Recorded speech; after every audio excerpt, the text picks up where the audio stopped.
Welcome back. This week, leaders from countries that are part of the North Atlantic Treaty Organization will meet in Turkey, but relations between the U.S. and other NATO members have been strained under the Trump administration. Jen Sullivan reports on the rocky relationship and the likely topics of discussion at the summit.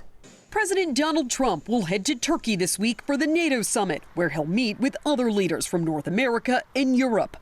His trip comes as the U.S. wraps up monumental celebrations for America's 250th birthday. For 2.5 centuries, our American republic has stood as the crowning achievement of human history. NATO and many allies posting celebratory messages for the U.S. on July 4th.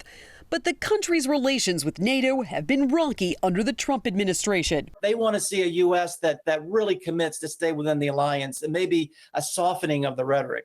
NATO Secretary General Mark Rutte visited the White House last month to try to smooth over relations with the U.S. The president has repeatedly questioned whether the U.S. should remain part of the NATO alliance. The big fear I have with NATO is we spend tremendous amounts of money with NATO. And I know we'll come to their rescue, but I just really do question whether or not they'll come to ours. Likely topics of discussion this week: finalized peace talks between the U.S. and Iran, and the ongoing Russian war in Ukraine, and NATO's support for Ukraine.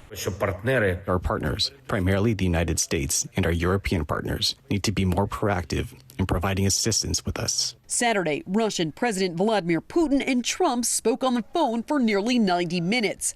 The Russian Foreign Ministry calling it businesslike and highly constructive. The White House did not immediately respond to a request for comment. Jen Sullivan, KHOU 11 News.